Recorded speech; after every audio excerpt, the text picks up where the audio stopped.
Hello, welcome everyone to our second session of Poets and the Faith here at St. Peter's Eastern Hill. It's a joy to be gathered with you all. Tonight we have our very own Carol O'Connor talking to us about the poet Denise Levertov. So just before we begin, if you need the bathroom at any point during this session, you can find the ladies to your left up the stairs, the gentlemen's to your right. And if you need an easy access toilet, please just do let one of our welcomers know and they will take you to one. Oh, and please turn off your mobile phones. And then also, if you don't yet have a handout with Denise Levertov's poems on them, can you just raise your hand? And everyone's got one? Brilliant. So, Carol O'Connor, she was a student of literature. She studied in literature. She's been the manager of our bookroom here at St. Peter's Eastern Hill for 28 years now. She's a retreat director and a great lover and writer of poetry herself. And to assist her this evening, she has Lenore Stevens, a very old and long-term friend of Carol's. They studied literature together almost 40 years ago. And Lenore is honoured to be reading for Carol tonight. So without further ado, let's welcome Carol.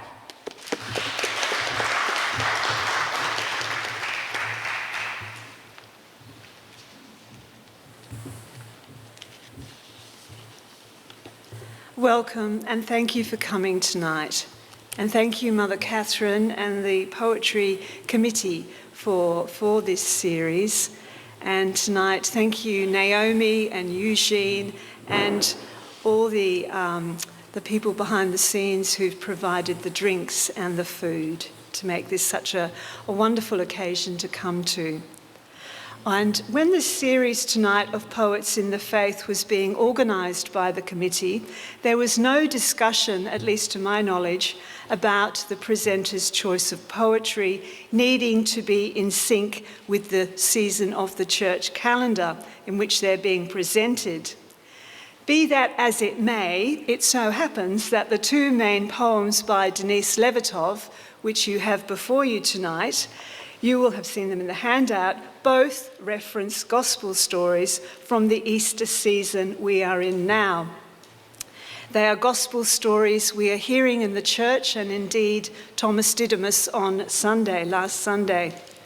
But believe it or not, I give you my word, as Denise Levertov wrote in one of her last poems, I've not chosen them for this reason.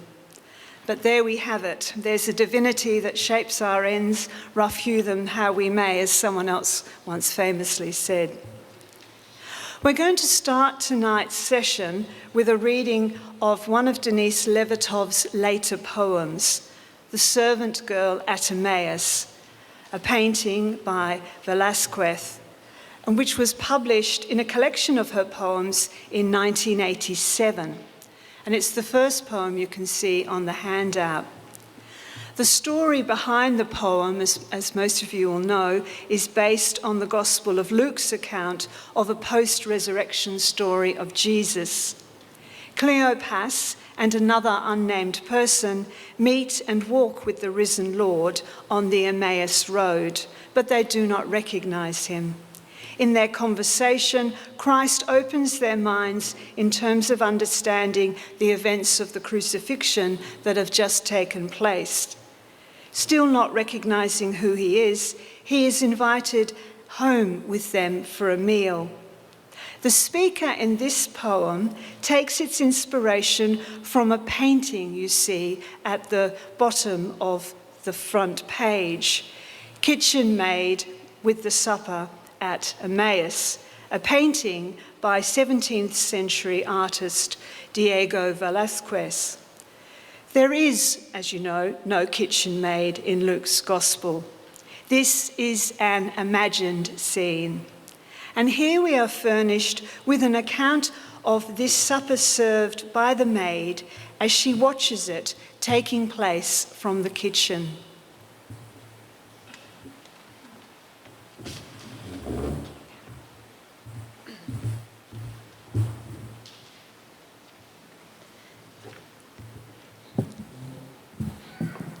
The servant girl at Emmaus. She listens, holding her breath.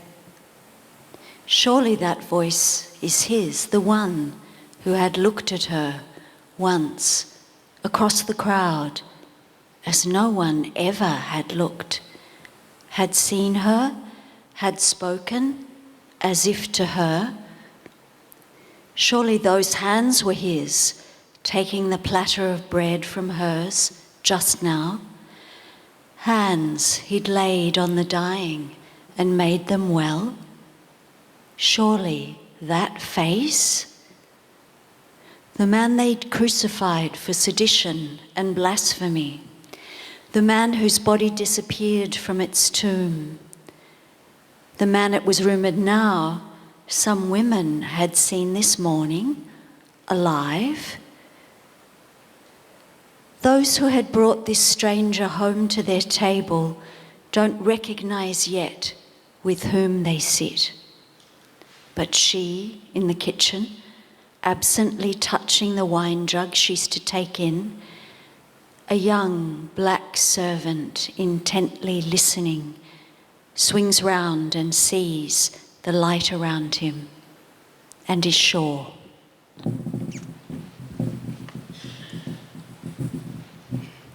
Thanks, Lenore. Those who had brought this stranger home to their table don't yet recognise with whom they sit. There are several different ways into understanding the poetry of Denise Levertov. We could concentrate on different periods of her life and slant our reading alongside her biography. Or we could work with themes, those deep currents of disparate ideas, spiritual, social, political, which mark her out as a distinctly 20th century poet. Her ecological consciousness is one very striking mode in her work. Alternatively, we could simply choose to read some poems and muse upon our own responses. Many, not all, of her poems do speak on their own terms, directly, concisely, intuitively, even if a little perplexingly, but with just a few tips, they stand alone as eloquent and moving pieces. Tonight, I'm going to offer one reading of her work, which is a mixture of some of these ways.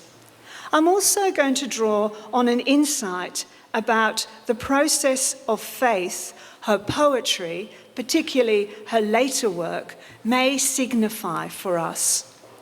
As heard in this poem Lenore has just read, Denise Levertov, I believe, shows the importance at looking with honesty at our immediate environment.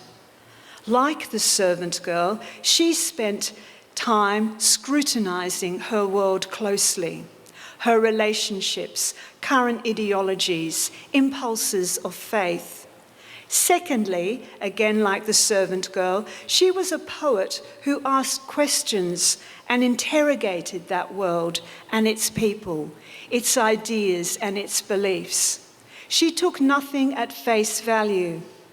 Thirdly, she was a poet who dropped clues as to transformation of self that is possible to take place due to this process of witnessing and interrogating. Her work points to something other, to mystery, to the unseen, the unknowable. When she looked back over her poetry at the end of her life, Levertov explained that the religious allusions in her early work were used in a literary way, from a cultural and not a faith point of view. But as a reader, when you look with a broad perspective on the whole body of her poetry, elements of this process I've just outlined is at play in many of her poems over the lifetime. You can understand her poetry to be literary and cultural, but there is something else happening which makes them much more compelling and memorable. Before entering this poem, Servant Girl at Emmaus, more closely, I I want to centre our attention for a few moments on looking at her life story. Denise Levertov was born in Ilford, Wessex, England in 1923 and died in Seattle in 1997. Her father, Paul Levertov, was a Russian-born Jew. He directly descended from a Russian founding father of the Chabad branch of Hasidism. When Paul converted to Christianity as a young man, he was ostracized by his family. After finishing university, he chose to leave Russia and make his own way in the world as a teacher and academic. Denise's mother, Beatrice Spooner Jones, was Welsh-born. She was orphaned at a young age and brought up by relatives who were strict Congregationalists. As an adult, she travelled parts of Europe and then studied under Paul Levertov in Constantinople.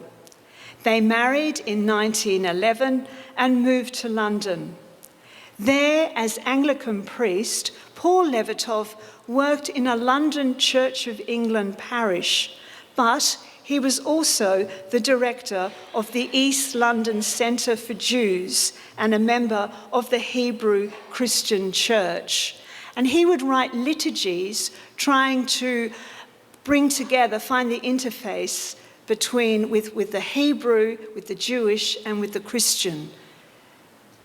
Later, Denise Levertov described her parents as exotic birds in the plain English coppice of Ilford, Essex. Denise herself, like her sister, was mainly homeschooled by her mother. She called her mother, who was a naturalist and an artist, a pointer outer. Beatrice planted the seed for Levertov's own call to pay attention to all things, to movements and changes in the natural world. She taught her the names of all the local flowers. The house was filled with books.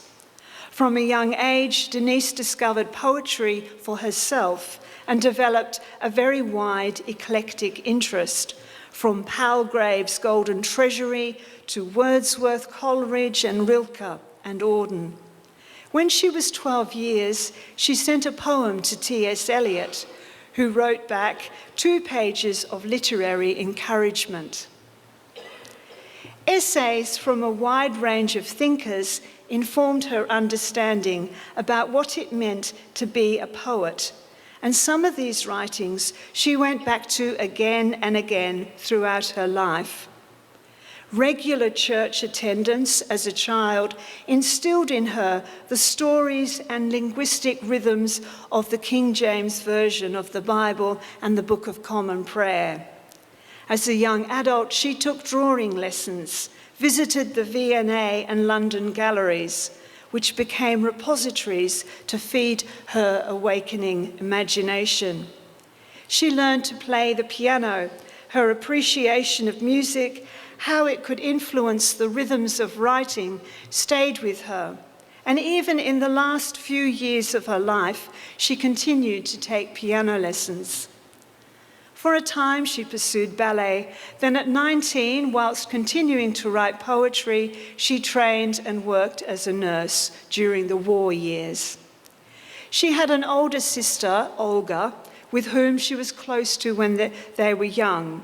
But Olga became a source of anxiety for the family as she increasingly exhibited what we would now think of as symptoms of bipolar. Olga died very young in the 60s, and later Denise Levertov continued to write poems about her and the complexities and difficulties of their relationship. It was only when Denise Levertov left England in 1948, then aged 25, having married an American writer, Mitchell Goodman, that she chose poetry to be her primary focus. At the age of 26, she became an American citizen. From their outset in New York, Denise Levertov and Mitch Goodman moved in bohemian, literary, academic, and activist circles. They were perennially moving from place to place, including Mexico, which was the place her mother, much later when widowed, spent her final years. A year after their marriage, their only child, Nikolai, was born. Over the next 15 years, Levertov formed close ties with older poets, in particular William Carlos Williams and H.D. The Black Mountain poets, including Robert Creeley and Robert Duncan, were close friends of theirs. But these were also very difficult years. There were marital and financial problems, frustrations with her own irrepressible passions. Both Denise and Mitch had extramarital affairs. She felt trapped and was not only concerned about the health of her parents and her sister, but also experienced difficulties with her son Nikolai. Mitch also suffered depression and setbacks with his writing. Nonetheless, by the end of 1955, Levertov had really begun to make inroads into the American poetry scene. Very quickly and uniquely for a woman at this time, she was establishing a name for herself. And a decade later, she was benefiting from public readings, fellowships, and teaching positions. During the 1960s and 70s, Levertov became actively involved in working for values of human justice. With protest groups, she struggled for peace and care of the earth, and this is reflected in her poetry at that time. She worked tirelessly with Mitch on anti-Vietnam War campaigns, and they were leading speakers for nuclear disarmament groups and the environmental movement. She was arrested several times. Her poetry during this period reflects her social and political activism.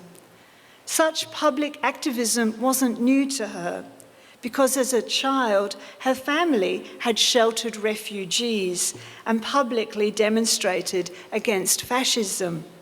Then she had wanted to join the British Communist Party, but she was too young, resigning herself instead to simply selling the Daily Worker.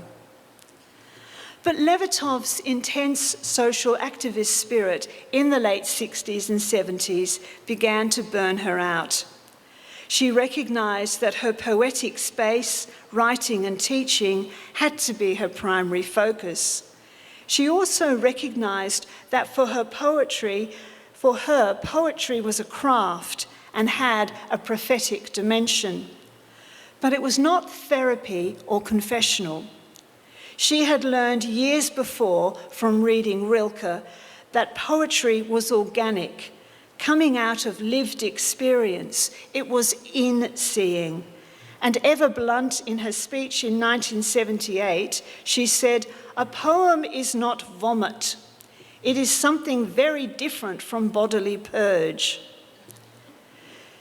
The early 19th century poet Shelley's claim that poets were unacknowledged legislators resonated with her sense that carefulness in construction of language and choice of words is vital to truth-telling for a culture.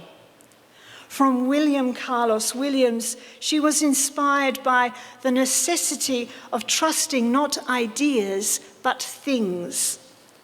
There is a direct lyrical immediacy of perception in her poems, and the effect of this is heightened by an appreciation of mystery in life, a preoccupation touching deep into her father's heritage of Hasidism.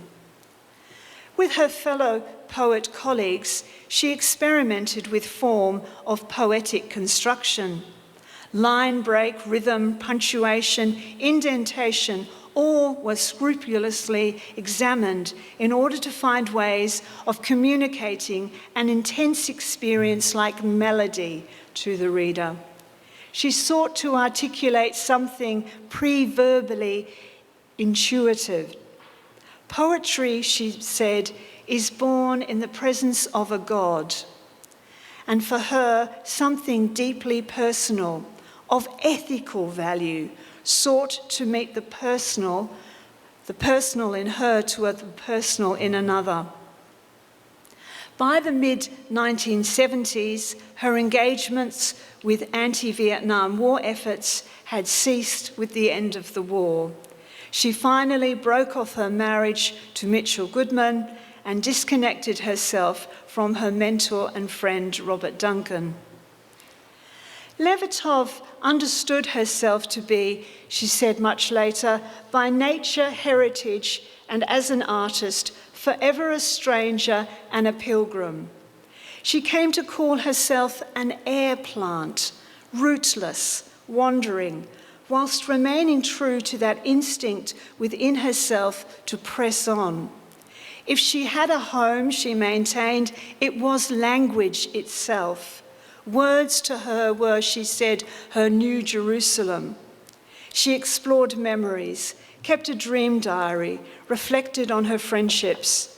Accumulating knowledge, experience, and understanding, she would then seek to distill this into language. In 1982, Levertov took up a teaching position at Stanford University, which became the institution she ultimately sold all her correspondence and journals to, and it still houses them today. At this time, she also wrote a long poem entitled A Mass for the Day of St. Thomas Didymus. The process of writing this poem she described as a conversion process. For a long time, she had thought herself to be a reluctant skeptic in regards to her faith. But something at this time inwardly began to shift, and a new spiritual maturity opened to her. She now began to talk about poems which end faith. In other words, help bring birth in God, help bring birth faith in God. But conversion to Christianity came slowly. Figures such as Dorothy Day, Thomas Merton, and Oscar Romero inspired her. Impressed by works such as The Cloud of Unknowing and Revelations of Divine Love, also challenged her, and she challenged the ideas of contemporary spiritual writers such as Benedicta Ward, Anthony Bloom, Basil Pennington. In these last 15 years of her life, Murray Bodo, the Franciscan father, became a spiritual mentor who advised and helped her. After visiting many churches in Seattle, she was received into the Catholic Church. For temperamental and ideological reasons, she said, she chose not to have a spiritual director, but Julian of Norwich became a nominal one. However, Levertov remained adamant in the distinction that she was a poet who was a mystic, not a mystic who was a poet. Having finally settled in Seattle after a lifetime of moving around, she continued to live a very full life, writing poetry, reading widely, giving talks, teaching, and reflecting on the craft of poetry in her journals, letters, and books. She even travelled abroad right until the year of her death. Having over the years been impatient and irritable by her own admission, Levertov had alienated many close friends and family members. However, these last years became a time of reconciliation with the past and finding an inward peace. Though she continued to wrestle with the church and its teachings, particularly on birth control and abortion, there was a greater personal tranquility and a desire, she said, to clear the decks and risk a new beginning. In all, Levertov wrote 24 volumes of poetry, 4 volumes of essays on poets and poetics, and 8 translations. The poems I've chosen tonight are taken from her later works in the 1980s and 90s, and they're from her last 3 collections. The poem The Servant Girl at Emmaus came out in Levertov's 1987 collection of poems, Breathing Underwater. It was written when she was in her 60s. Lenore, can you read the poem again?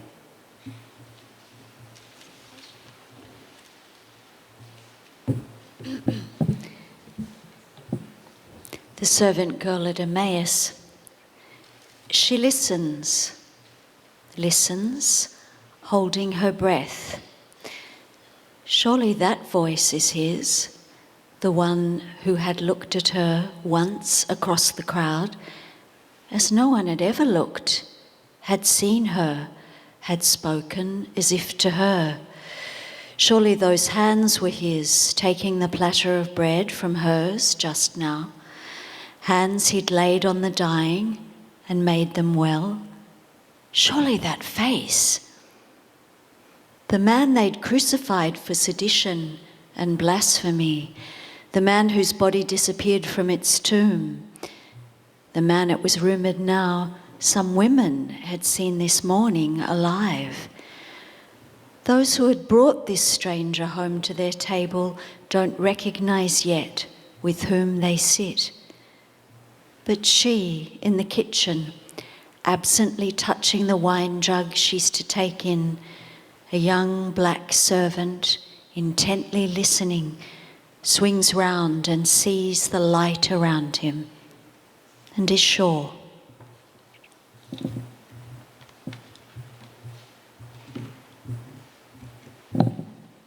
Okay, let's dive in. The servant girl at Emmaus draws on several themes in Luke's gospel story, which is commonly known as the road to Emmaus, the heart of it being the gradual recognition of the true identity of Christ. Having been astonished by the stranger's comprehensive exposition of events concerning the meaning of the death and resurrection of Jesus, Cleopas and his friend now sit with him at supper. A young girl is preparing and serving their meal from the kitchen. She's not listening to the words of the actual conversation, but she is preoccupied by the sound of Christ's voice and the sight of his hands when she offers his food. This poem is also based on the painting The Servant Girl at Emmaus by Vélasquez. This seems relatively straightforward, except that there are two different versions of this painting by Vélasquez, each with its own story. Levertov was fully aware of both these versions and would have seen each in the original. We know she saw one version in 1985 in Rossborough House, County Wicklow, Ireland. It's now on display in Dublin at the National Gallery of Ireland. Due to a cleaning of the painting in 1933, a depiction of the supper with Jesus at Emmaus was revealed, and that depiction you can see there in the painting. That's the version before you tonight. However, the second version, which is on display in the Art Institute in Chicago, has no depiction of the supper scene. In that version, the space where the supper could be is left blank in the painting. There is no reference to the two paintings or their difference in Levertov's poem, but I think this would have been more than just a fun fact for Levertov. Before she wrote this poem, a friend who accompanied her when seeing the 1933 cleaned up version in Ireland remembered Levertov's fascination with the supper scene, now being made visible. I believe it is resonating with an ongoing exploration in so many of her poems. What is it that we are capable of seeing and not seeing? What and why do we not see what may be in plain sight? These questions she increasingly placed in the context of her faith. More questions arose. What does it take to have eyes of faith? And if, when faith comes, what difference might it mean? Can we still see the world truthfully and honestly through eyes of faith? In Spanish, The word for kitchen maid is la mulata. A mulata is a woman of mixed race.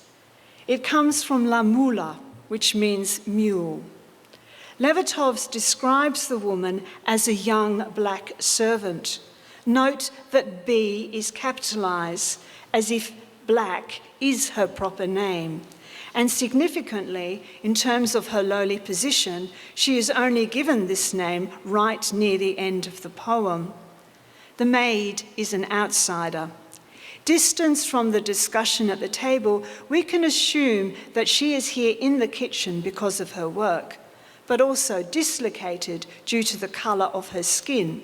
Thus, her economic and social status puts her outside the main narrative, being at the supper table. In the painting, her body turns towards us, hands holding her steady on the table. But her head and face are tilted slightly toward the dinner table where the group sit. She's unnoticed by then.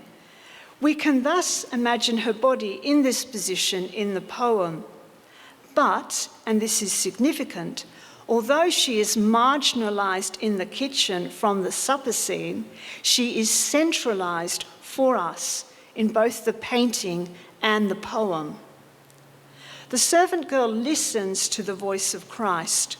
Note that Christ, like the servant girl, also is never given his proper name in the poem. But named or not, Christ's presence is central, and the sound of her voice has her listen, repeated twice to emphasise, and she holds her breath in anticipation. Hers is a listening gaze. She listens and she looks at the hands taking the platter of bread from hers. We begin to realise that here is a personal relationship with Jesus that she has that precedes this meal. The servant girl asks herself, is this the one who had looked at her once across the crowd, as no one had ever looked, had seen her, had spoken as if to her? In order for her understanding to be credible, the servant girl must ask questions and interrogate her own senses. Surely that voice is his, the one who had looked at her across the crowd, as no one had looked. And those hands, the sense of touch, hands he'd laid on the dying and made them well.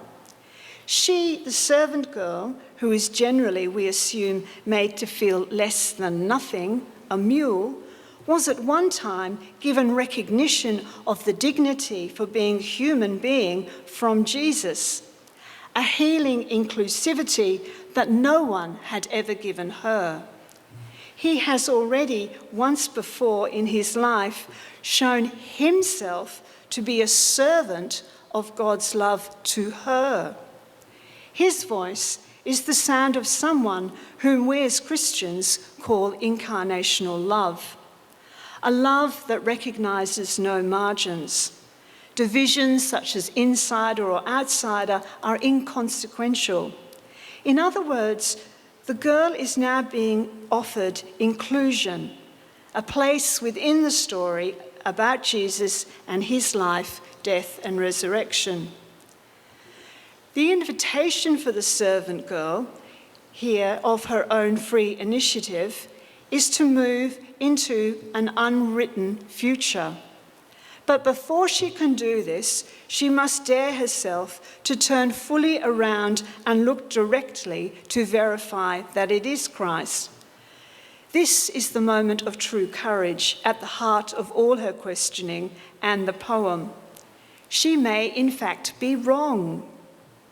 But when she finally chooses to look around, it becomes a moment of revelation for her. She sees the light around him and is sure. The image of light and Christ as light, which we will come back to in the next poem, is common throughout the Gospels, especially John, but also in Luke. And here it is the servant girl who recognises the light of Christ well before anyone in the scene set before us does. This poem, just like the painting in the Dublin Gallery, is contextualized within the seen and the not seen. And that which is not seen may enter a process of becoming revealed. The supper at Emmaus becomes a Eucharistic gathering into which all people are all invited, no matter social or economic background. And this Eucharist is both in plain sight, but yet also hidden. The servant girl and her story is hidden from Cleopas, but not from us, and we believe never from Christ. She may not be eating the food she is preparing, nor sitting next to Christ at the table, but she is still sharing in his divine Eucharistic feast. So beautifully here, we see at work this process of human transformation in Christ and a Eucharistic meal that is offered not only to the diners, not even only to the servant girl, but everyone, inside and outside the story. The process requires a person to stay open and aware, with all senses alert to possibility. It requires a person to ask questions, wrestle with possibility, with doubt, to take risks. Understanding may be sought, but revelation is always gift. And it never brings with it certainty or verifiable answers. But it does bring a hope and a promise that will change this girl's story from that moment onwards. We are not told how the revelation of Christ's light to her will subsequently play out in this servant's girl life, but we understand by implication that something will now change for her. As Denise Levertov moved through what she called in a 1984 a regretful skepticism into Christian belief, and later in 1997 she called it a slow movement from agnosticism to Christian faith, she continually went back to trusting the experience of the senses in the body and the primacy of language. She often turned back for renewal to reading the works of Rilke, taking his cue that a poem is born of necessity, seeing the holy in the ordinary. She allied herself with artists who hold true to vision, to the inspired experience, who live a door of one's life open to the transcendent, the numinous. Not all artists may acknowledge this, she said, but all do experience mystery. However, during these last 10 years of her life, she slowly came to see there is a much finer line between herself as a poet, an artist, and as a person of Christian faith than she thought before. 3 years before her death, Levertov found undertaking the spiritual exercises of St. Ignatius in 1993 to be a life transforming in terms of her faith. She realized also that she had been doing this practice in her writing already, but now via a different way. And she was beginning to acknowledge a new kinship with the faith of her parents. I have not found choosing poems for tonight's session easy. There are many notable ones. In her later poems, particularly 1982 onwards, she wrote on subjects such as prayer, the parable of the mustard seed, on angels, which she'd often written on, St. Peter and the angel, on angels, in particular those with which one can wrestle, on the mystery of the Incarnation, on the Annunciation, on God's Word or God's silence. This next poem, St. Thomas Didymus, is taken from her 1989 collection, A Door in the Hive.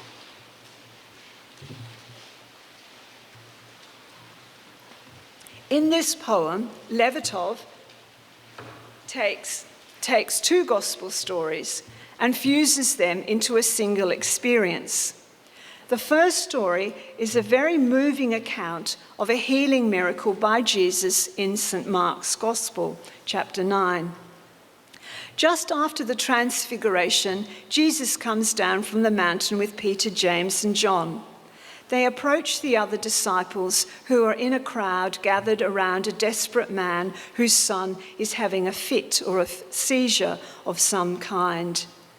There follows between Jesus and the father of the boy a brief exchange about faith, in which the man utters the now well-known phrase, "Lord, I believe, forgive my unbelief."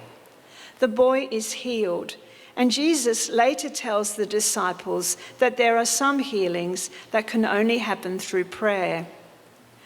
The second gospel story in this poem is that of St. Thomas. The Apostle Thomas appears in all the Gospels, but has a distinctive role in the Gospel of John. After his resurrection, Jesus appeared to the disciples who had locked themselves into a room out of fear of their lives. The disciple Thomas was not with them, and when later told that Jesus appeared to them, said in John 20, "Unless I see the mark of the nails in his hands and put my fingers in the mark of his nails and my hand in his side, I will not believe." The following week, Thomas was with all the disciples again in the house. Although the doors were shut, Jesus came and stood among them and said, "Peace be with you." Then he said to Thomas, "Put your finger here and see my hands. Reach out your hand and put it in my side. Do not doubt, but believe." Thomas answered him, "My Lord and my God." Jesus said to him, "Have you believed because you have seen me? Blessed are those who have not seen and yet come to believe."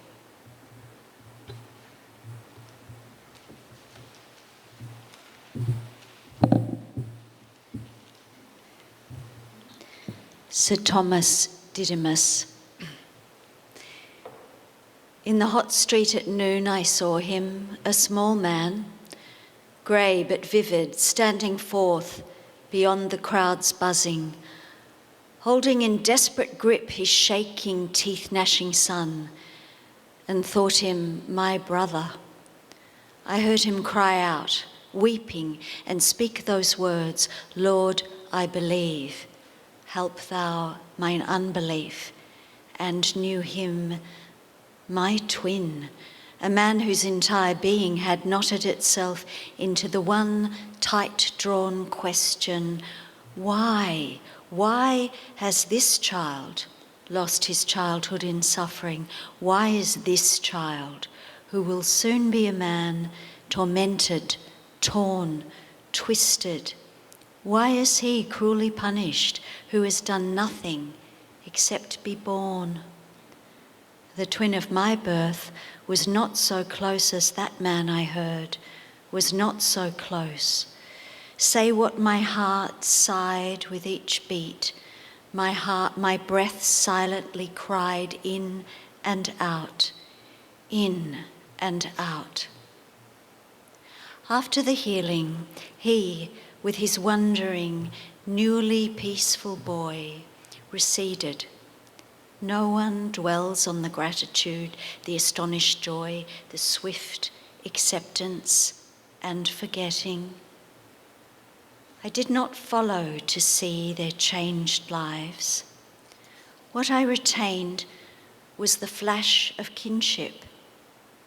Despite all that I witnessed, his question remained, my question, throbbed like a stealthy cancer known only to doctor and patient.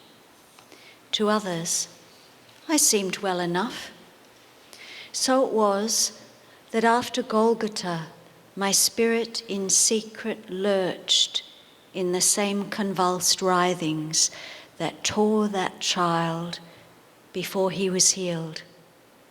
And after the empty tomb, when they told me he lived, had spoken to Magdalene, told me that though he had passed through the door like a ghost, he had breathed on them the breath of a living man.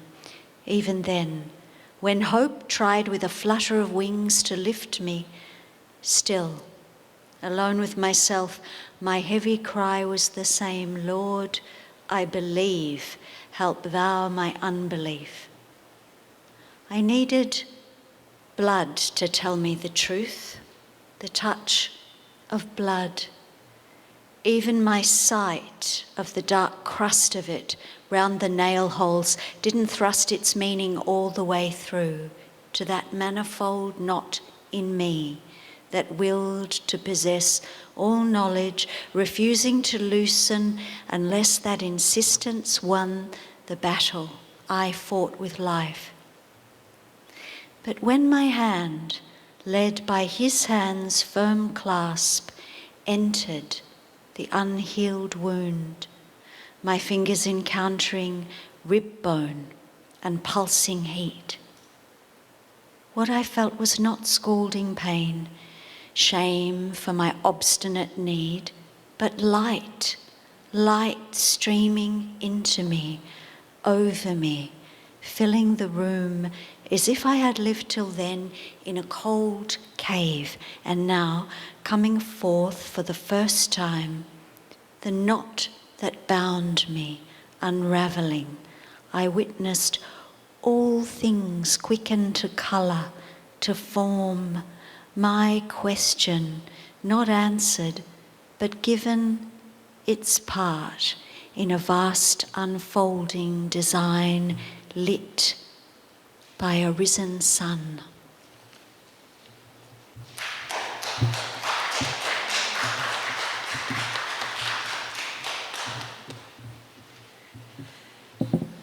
In the Gospel of John, Thomas is also referred to as Didymus.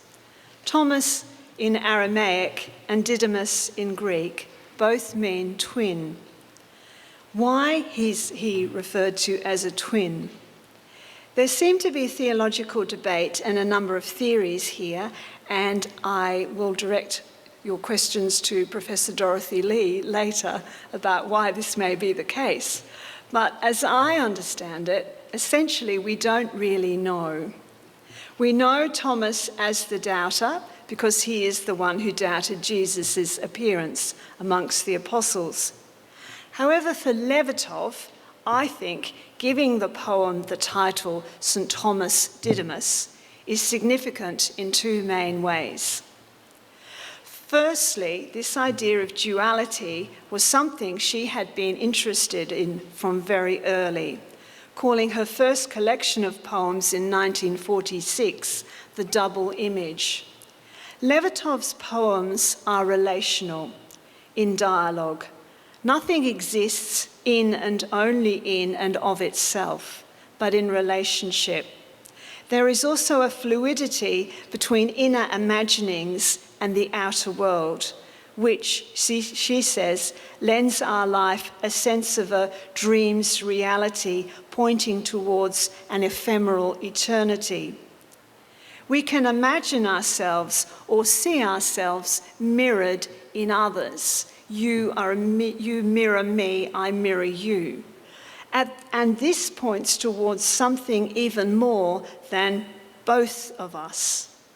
When Levertov came to write this poem, she already had a developed poetic sense of dualism and mirroring at work in her life and in the world.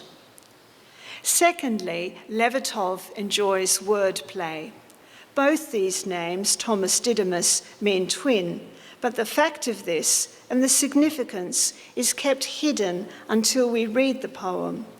But it's more than just wordplay.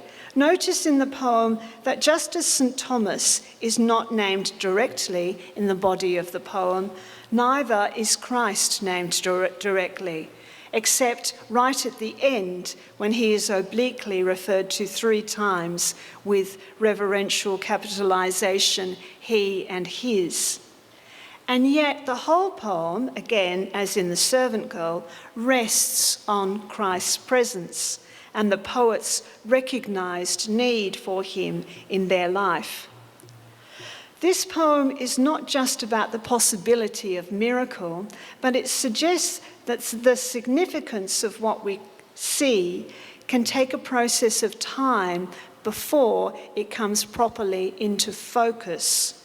We see, but it takes a while before we see clearly.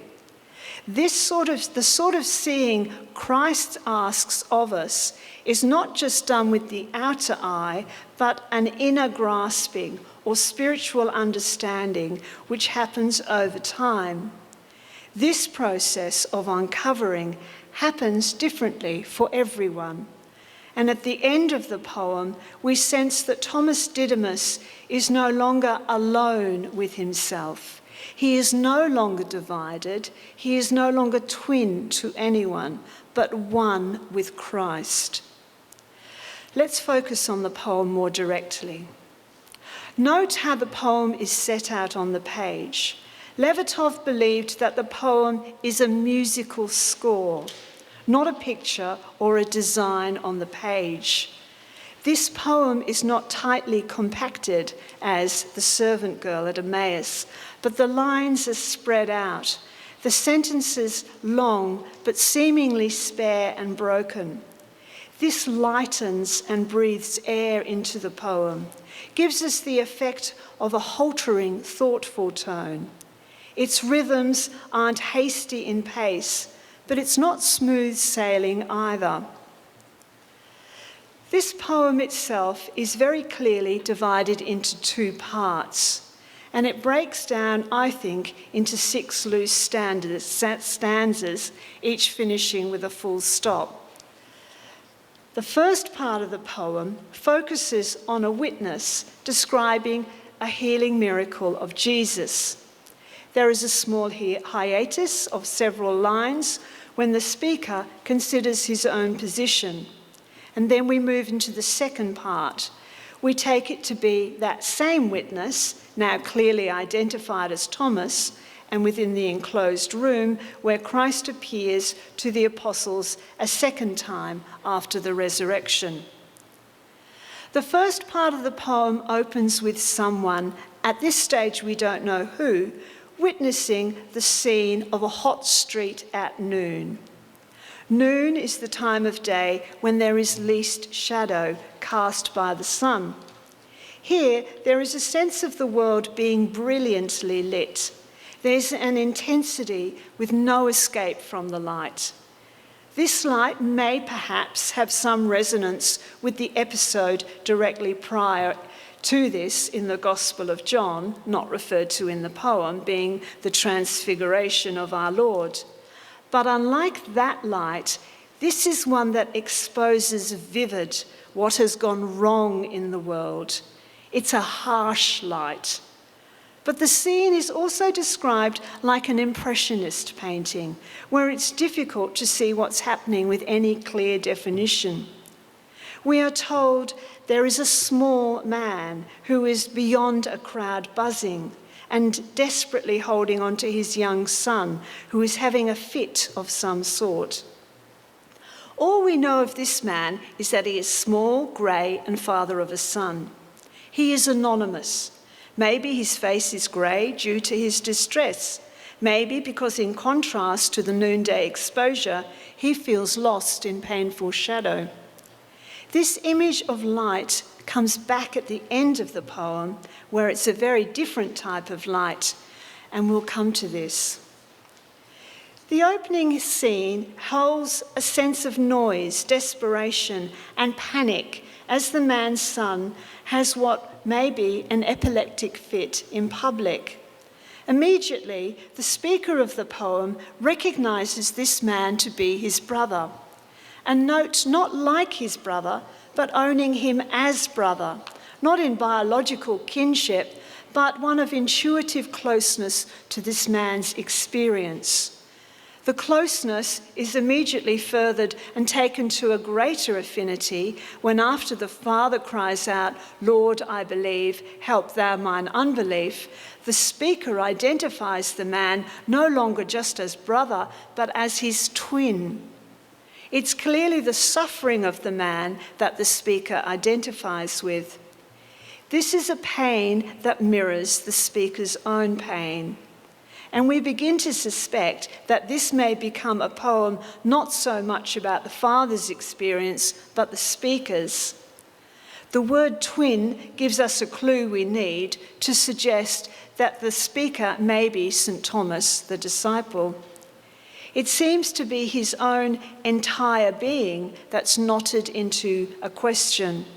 Why does an innocent person, here a child, have to suffer something inexplicably so horrendous?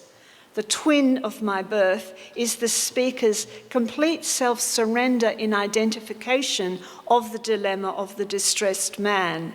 How does one hold on to faith in God alongside such horror?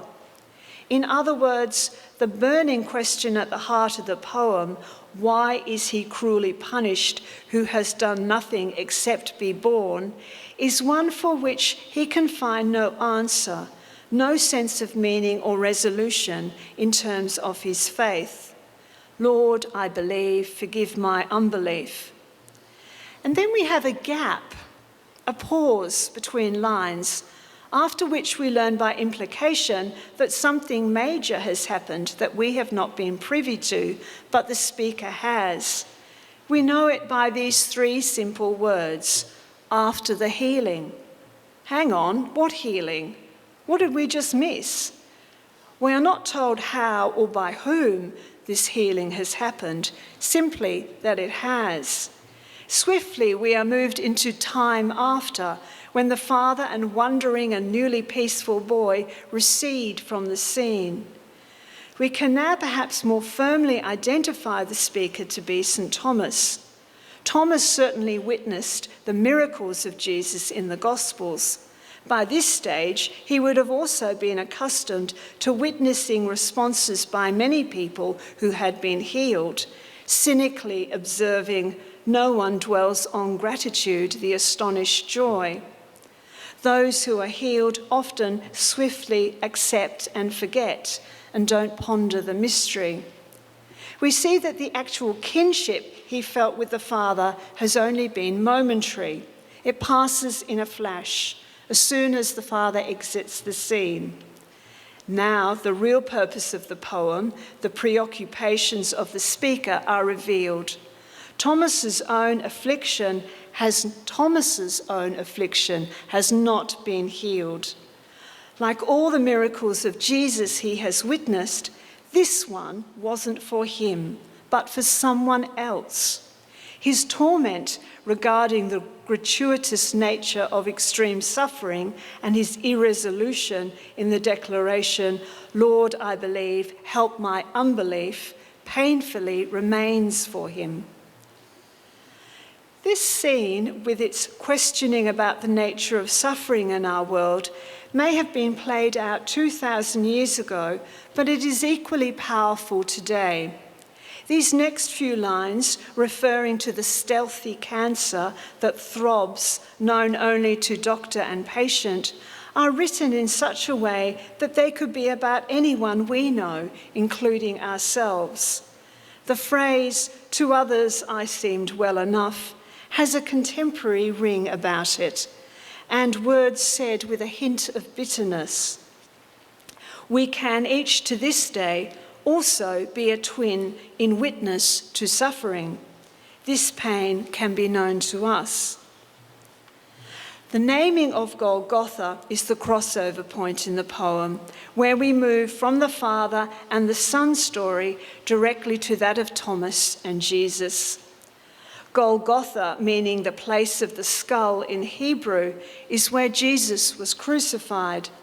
And Golgotha, here within the place of Thomas's skull, is the place of Thomas's own suffering. His spirit, in secret, lurches in the same convulsed writhings that tore the child before he was healed. For Thomas, this is an existential suffering of the mind, and the knowledge that the risen Lord had yet breathed on Magdalene and the other disciples leaves him only with even more burning and loss of hope for himself. Even then, when hope tried with a flutter of wings to lift me, still alone with myself, my heavy cry was the same, Lord, I believe, help thou my unbelief. Once more, a miracle which can lift others, leaves him only with his heavy cry. Levertov came to faith writing her poetry, not reading theology. She said her conversion to Christianity was slow, and as I mentioned before, when she started writing a very long poem, Mass for the Day of St. Thomas Didymus, which is complete with a Kyrie, Gloria, Credo, Sanctus and Benedictus and Agnus Dei, she began writing that poem as an agnostic, she said, and finished as a believer.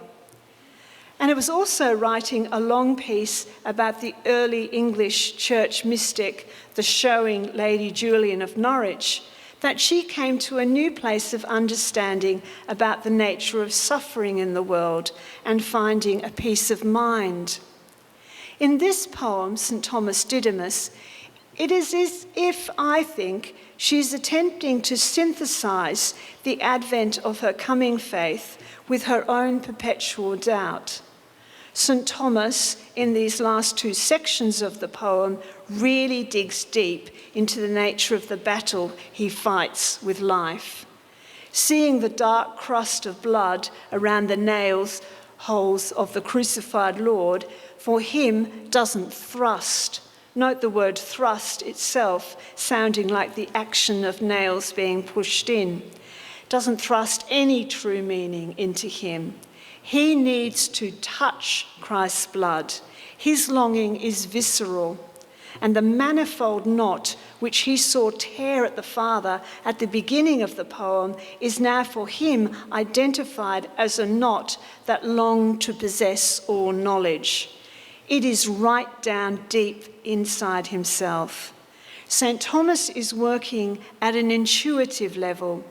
The longing is born out of the mind, but his battle is fought with his whole body.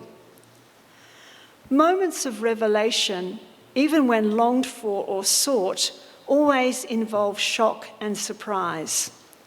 Here, the shock for Thomas begins with Christ's recognition of Thomas's need before he can even ask.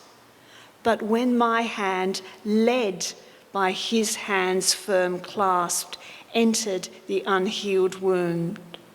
It isn't Thomas here who initiates the physical encounter with Christ's wounds, but our Lord himself.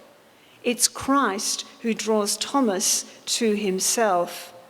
And even now, Christ is not named outright, but given the reverential capitalization of H in his. Perhaps Christ's proper name does not need to be cited because it would detract from a sense of his incarnational presence for each person throughout the whole poem. Or perhaps incarnational love goes beyond language itself, so can never be pinned down only to one proper name. With an impressive subtlety of language, Levertov now describes Christ's invitation for Thomas's fingers to enter his wound, encountering rib bone and pulsing heat. This encounter is very carefully, intimately, and vividly disclosed to us. Thomas doesn't feel any anticipated shame for his obstinate need. But all this goes well beyond anything he has ever known, felt, or thought before. By this action, he is graced with a completely new way of seeing, a revelation. His encounter with Christ doesn't bring with it answers, but a new comprehension of the vast unfolding design of life. The image of Christ as light, remember the metaphor of light in the servant girl at Emmaus, is at work again. This is a sacramental encounter. It's Eucharistic. Here is the full-on streaming light and eternal light of Christ. And by this light, Thomas's twin self, his doubt, his question is not answered, but is given something much more than this. It's given place, its own place in the universe. And finally now for him, the knot begins to unbind. The last lines of the poem, a vast unfolding design lit by a risen sun, are in direct contrast to the meaning of light we had at the beginning of the poem, where it was a harsh light. This streaming light is not garish or blinding. The risen sun at the end of the poem, in contrast to the noonday heat. This now is the rising sun over the whole world. It brings colour and form. It is the risen Son of God. It's Christ who has risen from the dead and brought all things into clearer focus with myriad of colour. What St. Thomas does from this moment onwards doesn't matter as much as our knowing that whatever he does henceforth, it will be part of the vast unfolding of God's plan for the universe. Faith is not a head thing, but an integration of self and experience and embodiment. It has to do with the whole, with the senses of the body as much as the cogitations of the mind, with intuition and feeling. The place of doubt is always a valid place, a necessary check. Here at the end of the poem is an entry into a new understanding of the world. It is possible, vital even, to move into an inner space of relationship with Christ, where although the questions don't go away and never will, they become secondary to the revelation. Healing in Christ involves sharing in his divinity. The world is still seen for real in all its pain and suffering, but with a new comprehension, a new compassion. It's a movement into a bigger picture and brings with it a new sense of sanity. In the summer of 1997, Denise Levertov gave, on one of her last interviews before her death that December, she continued to urge the importance for poets to put life under the microscope, examine it with forensic, creative eyes. She said, go back to the experience itself, look around and see what you see. Oh, look, there's a little weed growing between those two stones on this road that I'm walking on. It's got a little yellow flower. I didn't notice that before. Examination means more than just looking at. It also entails engaging in, asking questions of, remaining attuned to the mystery of life itself. She understood the practice of writing poetry to be incarnational. To me, she asks us as readers to be attentive and honest with regards to how we see ourselves and the world, to be vigilant in our use of language, ethical in our vision, hold on to the hard questions of life, no matter how uncomfortable they may seem, and stay close to the wonder of being in relationship with God.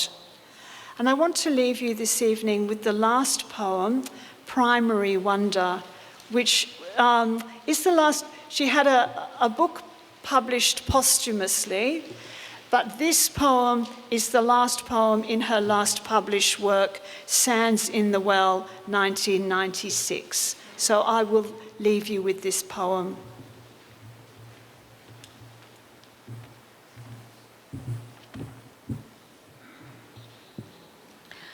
Primary wonder. Days pass when I forget the mystery, problems insoluble, and problems offering their own ignored solutions jostle for my attention. They crowd its antechamber along with a host of diversions, my courtiers wearing their coloured clothes, caps and bells. And then, once more, the quiet mystery is present to me. The throng's clamour recedes. The mystery that there is anything at all, let alone cosmos, joy, memory, everything rather than void, and that, O Lord, Creator, hallowed One, you still, hour by hour, sustain it.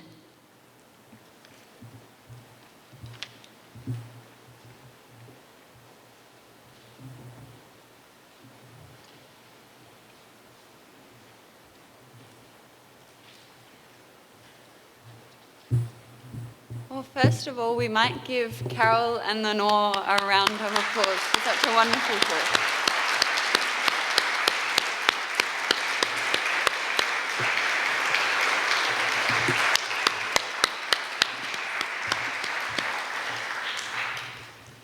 Thank you, Carol, for introducing us to such a fascinating person and some really rich, wonderful texts.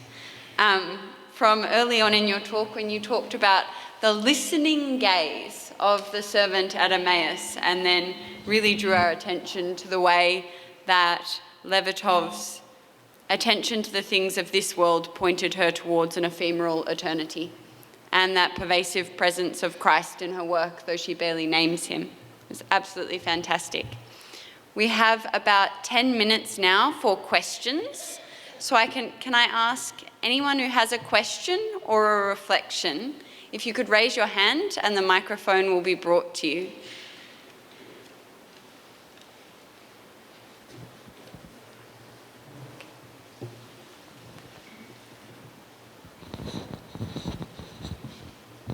It's obvious from those examples, that you've presented from us, very powerful pieces of poetry, that she is an Denise is an incredibly incarnational, physical poem. What struck me, especially from the reading, was that how tactile her imagery is. It's very, very concrete and raw.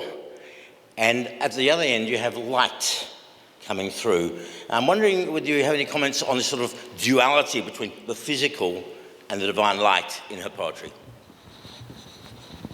A poet she goes back to again and again is Rilke, I think, who has this idea of being true to your experience. And that's my reading of what she holds on to through all her life and all her poetry. So very early on, she is fascinated by the idea of the double image. And even later at the end, she writes a poem about a mountain and it being mirrored in the river and that in the lake, and that idea of what is saying to the other. So the world was very important to her, not going to sleep, but being engaged. And it seemed to be something, I think, coming from her parents, her mother had that very Celtic background, and her father had that more mystical Jewish background, and they both merged for her.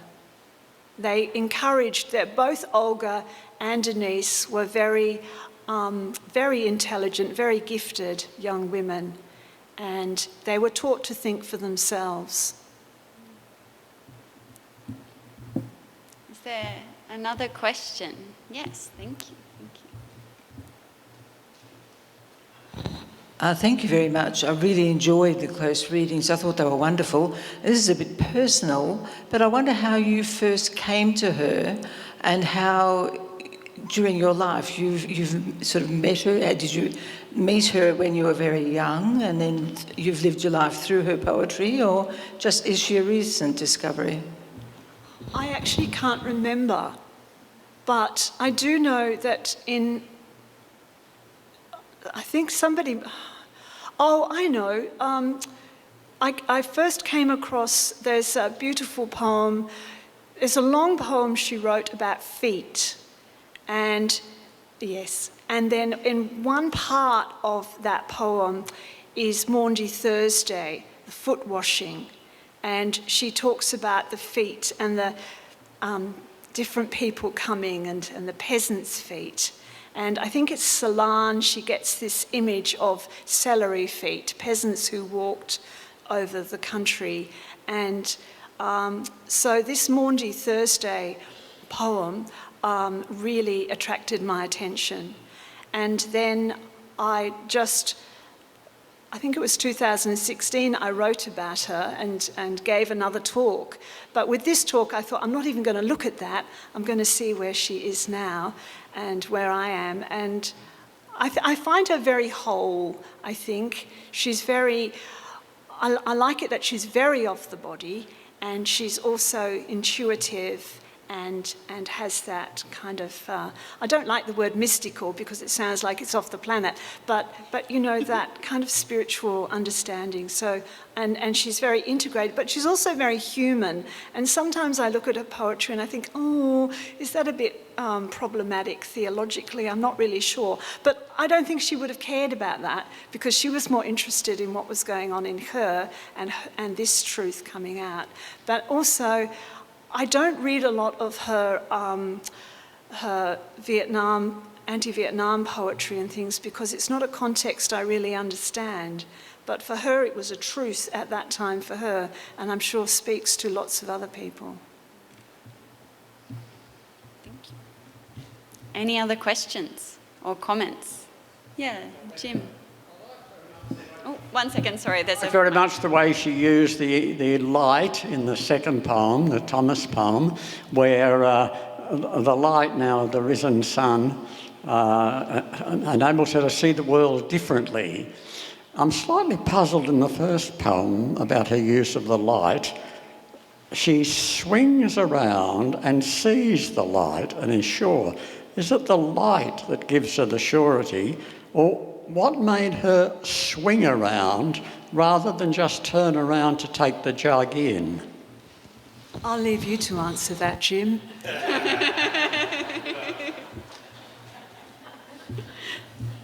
Anything else? Let's thank... Oh, yeah, Gordon. Last question. Talk about the twins and people seeing themselves in others. Does she ever have a poem where she talks about seeing herself, like as in looking back at herself and inspecting herself? She may do. I'm fascinated. It's not something I've explored, but I'm fascinated by. Often she speaks from the first person, I, and there's observations.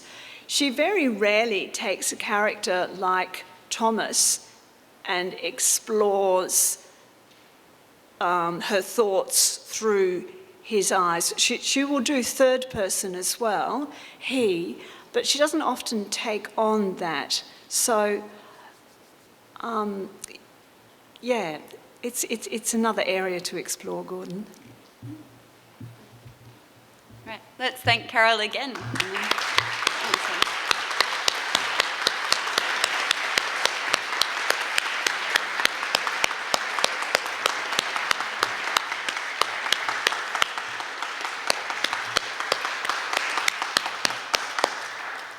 And thank you again to all of you for coming.